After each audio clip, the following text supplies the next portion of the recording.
Réveille-toi, Chuck, plus vite, ils vont nous dépasser, là. Oh non, ça craint.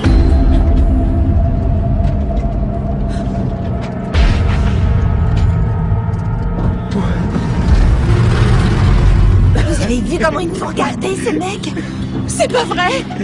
On est foutus. On a oublié les pierres. Bonjour à tous, ici Mister Cult. Au programme aujourd'hui, que tu sois un vieux bouseux vivant au fin fond de la cambrousse, t'as aussi le droit malgré tout de te la jouer romantique.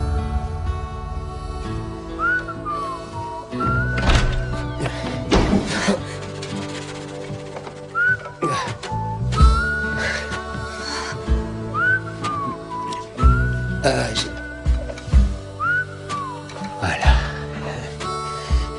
J'espère que vous aimez les œufs au bacon. Vous êtes prêts? C'est parti pour Tucker et Dale Fight le Mal.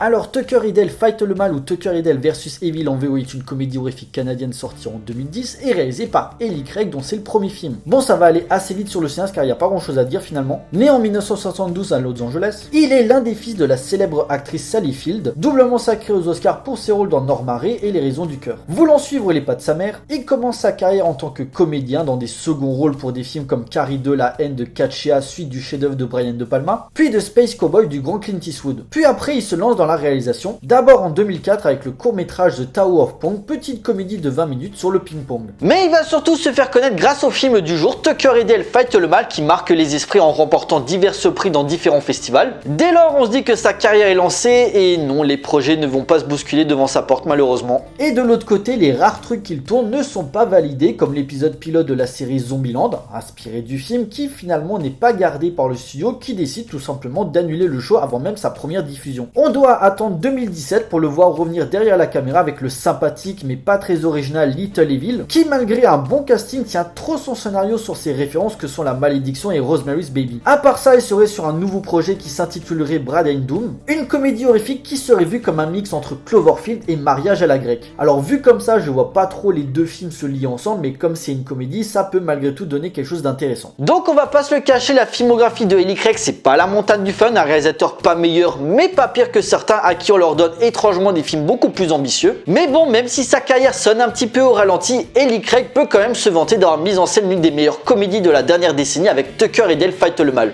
C'est parti. L'histoire, Tucker et son meilleur ami Dale décident de passer leurs vacances en Virginie dans une maison au fin fond d'une forêt que Tucker a récemment achetée afin de pouvoir bricoler, pêcher et boire de la bière en toute tranquillité. Malheureusement, leur séjour va être interrompu par l'arrivée d'un groupe de jeunes étudiants venus dans le coin pour camper. Parmi le groupe, la jeune Allison qui manque de se noyer est sauvée par le duo qui la ramène chez eux. La pensant kidnappée, les autres étudiants vont tout faire pour la sauver et cela va être le début d'un quiproquo et d'accidents en tout genre. Jouant sur le mythe des boogeymen et des démons en forêt tels que Vendredi 13 ou Evil Dead par exemple, Eli Craig dynamite les codes et les clichés du cinéma d'horreur pour en faire une parodie faite avec sincérité et qui ne se moque pas des références dont il s'inspire. Car à l'instar de comédies potages comme Scary Movie, Tucker et Dale Fight le Mal n'enchaînent pas les références à gogo pour en tirer des gags discutables traitant du dessous de la ceinture, au contraire, le film y trouve toute sa puissance comique en se concentrant sur les conneries typiques des personnages de films d'horreur. Une vraie intelligence d'écriture s'appropriant avec brio toutes les gimmicks du genre pour mieux s'en moquer. Jeux d'ombre, jumpscare, plans rapprochés, lumière tamisée ou encore silhouette menaçante dans l'obscurité, le tout dans une utilisation du gore de façon hilarante par la stupidité des situations.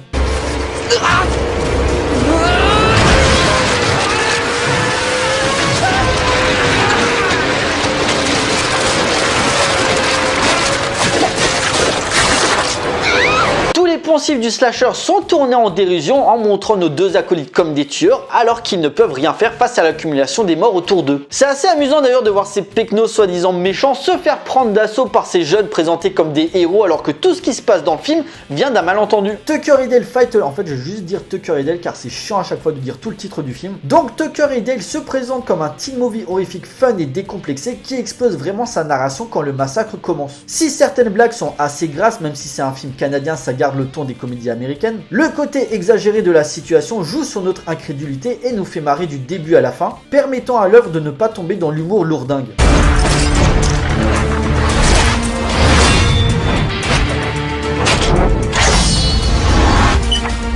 À chaque fois au mauvais endroit, au mauvais moment, nos deux rednecks superbement interprétés par Tyler Labine et Alan Tudyk se révèlent particulièrement idiots et totalement dépassés par les événements, ce qui renforce notre attachement pour eux. En face, Allison, interprétée par la magnifique Katrina Bowden, nous sert d'entre-deux sur la moralité des personnages et se questionne sur la véracité de la situation, et puis elle permet aussi de nous rincer l'œil. Regarde.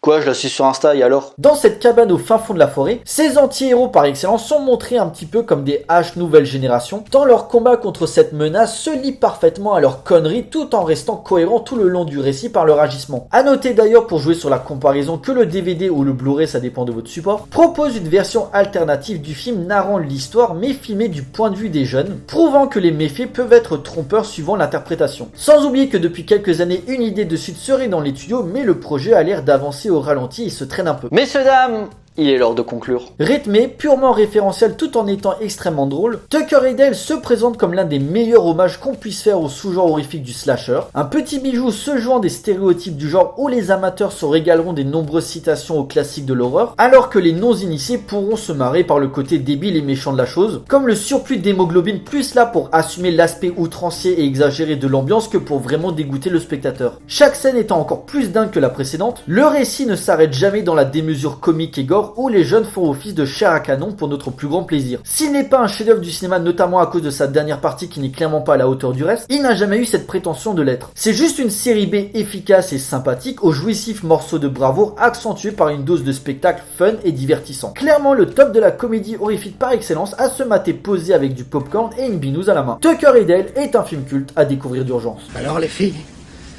on va camper? Voilà, cet épisode est à présent terminé, j'espère qu'il vous a plu. Donc Tucker et Dale Fight le Mal, un film à voir ou à revoir si ce n'est pas encore fait. Si vous aimez les comédies horrifiques totalement déjantées, il est à mettre dans votre liste obligatoirement. Pour nous, on se retrouve pour une prochaine vidéo, d'ici là portez-vous bien, allez voir des films, ciao.